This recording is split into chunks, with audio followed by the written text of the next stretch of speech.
ನಿಮ್ಮ ಹಳೆಯ ಚಿನ್ನದ ಒಡವೆನ ಅಧಿಕ ಬೆಲೆಗೆ ಮಾರಬೇಕೆ? ಆಟಿಕಾಗೆ ಕಾಲ್ ಮಾಡಿ 8880 ಅಟ್ಟಿಕಾ ಗೋಲ್ಡ್ ಕಂಪನಿ. ಎಸ್ ಗುರುಗಳೇ, ವಿವಾಹ ವಿಚ್ಛೇದನದ ಬಗ್ಗೆ ಹೇಳಿದ್ರಿ.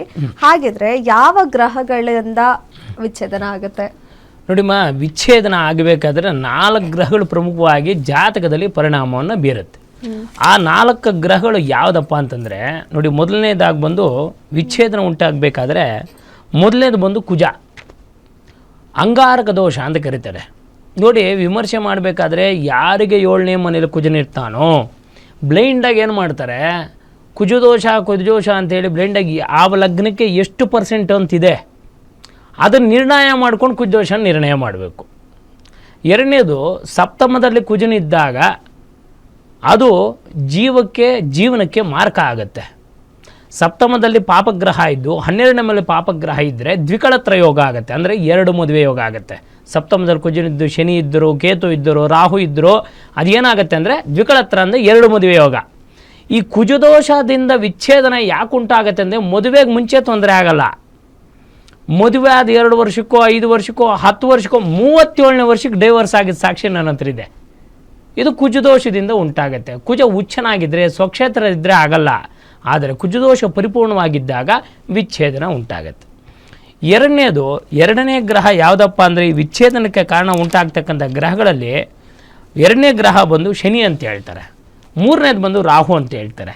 ಯಾರಿಗೆ ಈ ಥರ ಸಂಯೋಗ ಉಂಟಾಗುತ್ತೋ ಅವ್ರು ಖಂಡಿತವಾಗ್ಲೂ ಕಾಡೋ ವಿಚ್ಛೇದನ ಉಂಟಾಗ್ತಕ್ಕಂಥದ್ದು ಇರುತ್ತೆ. ಕೆಲವರಿಗೆ ಜಾತಕದಲ್ಲಿ ಷಷ್ಠಾಷ್ಟಮ ಅಂತಾರೆ. ನೋಡಿ, ಷಷ್ಠ ಅಷ್ಟಮ ಅಂತಂತಂದರೆ 6ನೇ ಮನೆಯಿಂದ 8ನೇ ಮನೆ, ಹುಡುಗನ ಮನೆ ಆಗಬಾರ್ದು. ಷಷ್ಠಾಷ್ಟಮ ಇದ್ದು ಮದುವೆ ಅಂದರೆ ಲಗ್ನ ರಾಶಾಧಿಪತಿಗಳು ಚೆನ್ನಾಗಿದ್ದರೆ ತೊಂದರೆ ಆಗಲ್ಲ. ಇನ್ನು ಡೆಪ್ತ್ ಅಧ್ಯಯನ ಮಾಡ್ಕೊಂಡಿರ್ಬೇಕು. ಇದಕ್ಕೆ ಸುಮ್ಮನೆ ಗುಣಗಳು ಹಾಕ್ಕೊಟ್ರೆ ಆಗಲ್ಲ. ಯಾರಿಗೆ ಹುಡುಗಿ ಮನೆಯಿಂದ ಹುಡುಗನ ಮನೆ 8ನೇ ಮನೆ ಆಯ್ತಂದರೆ ಮೃತ್ಯು ಅದು ಸೆಟ್ ಆಗಲ್ಲ. ಅದು ಲವ್ ಮ್ಯಾರೇಜ್ ಆದರೂ ಹೋಯ್ತು ಅಷ್ಟೇ. ಅರೇಂಜ್ ಮ್ಯಾರೇಜ್ ಮಾಡಿದ್ರು ಕೂಡ ಮೃತ್ಯು ಉಂಟಾಗುತ್ತೆ. ಇಲ್ಲ ಹುಡುಗ ಹೊಟ್ಟೋಗ್ತಾನೆ, ಹುಡುಗಿ ಹೊಟ್ಟೋಗ್ತಾಳೆ, ಇಬ್ಬರಲ್ಲೊಬ್ಬರು. ಎರಡನೇ ದೀರ್ಘವಾದೇಶ ಅಂತಾರೆ. ಕೆಲವ್ರು ಹುಡುಗಿ ತುಂಬ ಚೆನ್ನಾಗಿದೆ, ಜಾತಕ ಸೆಟ್ ಆಗಿದೆ, ಮದುವೆ ಮಾಡ್ಕೊಂಬರ್ತಾರೆ. ಹುಡುಗಿ ಬಂದ ತಕ್ಷಣ ಕಾಲಿಟ್ಟ ತಕ್ಷಣ ಮನೇಲೆಲ್ಲ ಗೂಡಿಸಿ ಗುಂಡಾಂತರ ಆಗೋಗುತ್ತೆ. ಆವಾಗ ಹುಡುಗಿ ಮೇಲೆ ಬ್ಲೇಮ್ ಮಾಡ್ತಾರೆ, ಅಯ್ಯೋ ಈ ಹುಡುಗಿ ಕಾಲಿಟ್ಲು, ಕಾಳುಗುಣ ಸರಿ ಇಲ್ಲ, ನಮ್ಮ ಮನೆಯ ಸಂಪತ್ತೆಲ್ಲ ಹೊಟ್ಟೋಯ್ತು ಅಂತ. ಆದರೆ ಜಾತಕ ವಿಮರ್ಶೆ ಮಾಡಬೇಕಾದ್ರೆ ಹುಡುಗನ ಮನೆಯಿಂದ ಹುಡುಗಿ ಮನೆ 2 ಮತ್ತು 12 ಆಗಬಾರ್ದು. ಈ ಥರ ಆದಾಗ ಧನ ನಷ್ಟ ಉಂಟಾಗುತ್ತೆ. 3ನೇದು ನವಮ ಪಂಚಮ ಅಂತಾರೆ.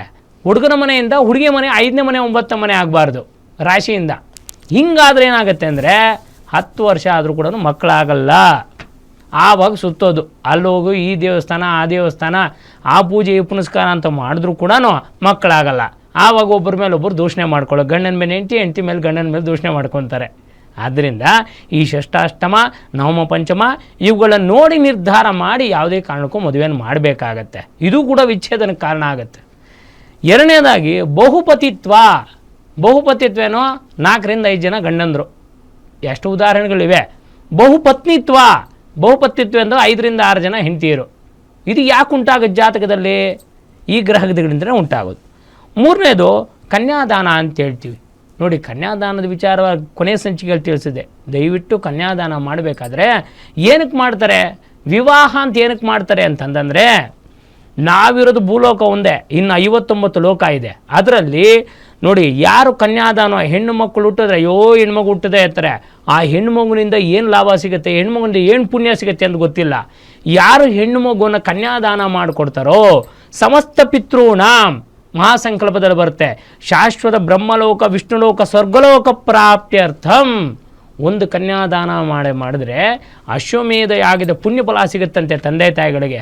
ಅದಕ್ಕೆ ಎಲ್ಲ ದಾನಗಳಲ್ಲೂ ಕನ್ಯಾದಾನ ಶ್ರೇಷ್ಠ ಅಂದರು. ಯಾಕೆಂದರೆ ಯಾರು ಒಂದು ಹೆಣ್ಣು ಮಗಳನ್ನು ದಾರಿ ಎರೆದು ಕೊಟ್ಟು ಇನ್ನೊಂದು ಮನೆಯ ವಂಶವನ್ನು ಉದ್ಧಾರ ಮಾಡೋಕ್ಕೆ ಕನ್ಯಾದಾನ ಮಾಡ್ತಾರೋ ಅವರ 10 ವಂಶಜರಿಗೆ, ಅವರು ಮೃತವಂತ ವಂಶಜರಿಗೆ ಎಲ್ಲರೂ ಕೂಡ ಸ್ವರ್ಗಲೋಕ ನರಕಾದಿ ಉತ್ತೀರ್ಯ ಅಕ್ಷಯ ಪುಣ್ಯಲೋಕ ಪ್ರಾಪ್ತ್ಯರ್ಥಂ. ಅಂದ್ರೇನು, ಎಲ್ಲ ನರಕಗಳು ತಪ್ಪಿ ಅವರ ಆತ್ಮಕ್ಕೆ ಶಾಂತಿಯನ್ನು ಸಿಗ್ತಕ್ಕಂಥ ದಾನ ಯಾವುದಪ್ಪ ಅಂದರೆ ಕನ್ಯಾದಾನ ಅಂತ ಹೇಳ್ತಾರೆ. ಎರಡನೇದಾಗಿ ನೋಡು, ಮಕರ ಕುಂಭ ರಾಶಿಗಳಲ್ಲಿ ಇರ್ತಕ್ಕಂಥ ವಿಶೇಷವಾಗಿ ತಿಳಿಸ್ತಕ್ಕಂಥದ್ದು, ಕುಜನು 7ನೇ ಮನೆಯಲ್ಲಿದ್ದರೆ ಬಾಲೇ ವೈದವ್ಯ ಯೋಗೆ. ವೈದವ್ಯ ಅಂದ್ರೇನೋ ಗಂಡನನ್ನು ಕಳ್ಕೊಳ್ಳೋದು, ಇಲ್ಲ ಹೆಂಡತಿನ ಕಳ್ಕೊಳ್ಳೋದು. ಸಾಮರಸ್ಯತೆ ಕೊರತೆ, ಕೆಲವರು ಮದುವೆ ಮಾಡಿಬಿಡ್ತಾರೆ, ಗಂಡನ ಕಂಡ್ರೆ ಹೆಂಡತಿಗಾಲ, ಹೆಂಡತಿ ಕಂಡ್ರೆ ಗಂಡಂಗಾಗಲ್ಲ. ಮಕ್ಕಳು ಮಾತ್ರ ಹಣ್ಣುಗಾಯಿ ನೀರಿಗಾಯಿ ಆಗೋಗ್ಬಿಟ್ಟಿರ್ತಾರೆ ಮಧ್ಯದಲ್ಲಿ. ಅದು ಉಂಟಾಗೋಕ್ಕೂ ಕಾರಣ ಕುಜದೋಷವೇ. ಭಾಗ್ಯನಾಶೇನ ಕೆಲವ್ರು ಏನು ಮಾಡ್ತಾರೆ, ಕೋಟಿಗಟ್ಟಲೆ ಆಸ್ತಿ ಇರುತ್ತೆ, ಕೋಟಿಗಟ್ಟಲೆ ಆಸ್ತಿ, ಮಕ್ಕಳು ತೊಗೊಂಡೋಗಿ ಹಾಸ್ಟೆಲ್ಗೆ ಹಾಕ್ಬಿಟ್ಟಿರ್ತಾರೆ. ಯಾಕೆಂದರೆ ಗಂಡಂಗೆ ಕಂಡ್ರೆ ಹೆಂಡತಿಗಾಗಲ್ಲ, ಹೆಂಡತಿ ಕಂಡ್ರೆ ಗಂಡಂಗೆ ಆಗಲ್ಲ. ಇದು ಕೂಡ ಕುಜದೋಷದಿಂದ ಆಗುತ್ತೆ. ನಂತರ ಸಪ್ತಮದಲ್ಲಿ ಗುರು ಇದ್ದರೆ ಒಳ್ಳೆಯದು ಅಂತಾರೆ. ಕೆಲವರು ಈ ವಿವಾಹ ವಿಚಾರದಲ್ಲಿ ಏನಾಗುತ್ತೆ ಅಂದರೆ, ಗುರುಬಲ ಇದ್ದರೆ ಮಾತ್ರ ಮದುವೆ ಆಗುತ್ತೆ, ಗುರುಬಲ ಇಲ್ಲ ಅಂದರೆ ಮದುವೆ ಆಗಲ್ಲ ಅಂತಲ್ಲ.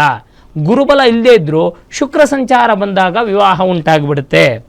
ಮೂರನೇದಾಗಿ ಏನಂತಂತಂದರೆ, ವಿಶೇಷವಾಗಿ ತ್ರಿಗುಣೇನ ಅಂತ ಹೇಳ್ತಾರೆ ನೋಡಿ, ಶುಕ್ರ ದೋಷ ಅಂತ ಹೇಳ್ತಾರೆ. ಯಾರಿಗೆ ಷಷ್ಠಸ್ಥ ಆರಮನೆ ಶುಕ್ರ ಇದ್ದರೆ ಯಕ್ಷಶಾಪದಿಂದ ಆ ಹೆಣ್ಣಿಗೆ ದೀರ್ಘ ಸುಮಂಗಲ್ಯ ಇರಲ್ಲ. ಎರಡನೇದಾಗಿ ವಿಶೇಷವಾಗಿರ್ತಕ್ಕಂಥದ್ದು ಈ ಸಂತಾನತೆ. ಮೂಲ ನಕ್ಷತ್ರ ನಮ್ಮ ಹೆಣ್ಮಗು ಹುಟ್ಬಿಟ್ಟಿದ್ದಾಳೆ, ನಮ್ಮ ಮದುವೆ ಮಗಳಾಗ್ತಾ ಇಲ್ಲ, ಜಾತಕ ಬದಲಾಯಿಸೋದು. ಆಶ್ಲೇಷ ನಕ್ಷತ್ರ ನಮ್ಮ ಹೆಣ್ಮಗು ಹುಟ್ಬಿಟ್ಟಿದ್ದಾಳೆ, ಜಾತಕ ಬದಲಾಯಿಸ್ಬಿಡೋದು, ಡೇಟ್ ಆಫ್ ಬರ್ತೆ ಚೇಂಜ್ ಮಾಡಿಬಿಟ್ಟು ಯಾವುದೋ ಇಯರ್ಗೆ ಹಾಕ್ಬಿಡೋದು. ದಯವಿಟ್ಟು ಇದನ್ನು ಮಾಡಬೇಡಿ. ಯಾಕೆಂದರೆ ನಿಮ್ಮ ಹೆಣ್ಣು ಮಕ್ಕಳಿಗೆ ಮಾತ್ರ ಇದು, ಗಂಡು ಮಕ್ಕಳಿಗಿಲ್ಲ ಅಂತ ಹೇಳ್ತಾರೆ. ಆದರೆ ಆ ನಕ್ಷತ್ರ ಹುಟ್ಟಿದ ತಕ್ಷಣ ಅವ್ರೇನು ಪಾಪ ಮಾಡಿಲ್ಲ. ಆ ಹೆಣ್ಣು ಮಗುಗೆ ಎಲ್ಲಿ ಮದುವೆ ಆಗಬೇಕು ಅಂತ ಋಣ ಇರುತ್ತೋ ಅಲ್ಲಿ ಖಂಡಿತವಾಗಲೂ ಭಗವಂತ ಮದುವೆ ಸೆಟ್ ಮಾಡಿ ಕೊಡ್ತಾನೆ. ಜಾತಕನ ಬದಲಾಯಿಸೋದು ಬೇಡ. ಮೂಲ ನಕ್ಷತ್ರ ಅಂದ ತಕ್ಷಣ ಆದಿಪಾದವಾದರೆ ಅಂದರೆ ಒಂದೇ ಪಾದ ಆದರೂ ಶುಭಗ್ರಹಗಳ ದೃಷ್ಟಿ ಇದ್ದರೆ ಖಂಡಿತವಾಗ್ಲೂ ಮೂಲ ನಕ್ಷತ್ರ ದೋಷಕಾರಿ ಆಗಲ್ಲ. ಇದನ್ನು ಶಾಸ್ತ್ರ ಅಧ್ಯಯನ ಮಾಡಿ ತಿಳ್ಕೊಂಡಿರ್ಬೇಕಷ್ಟೆ.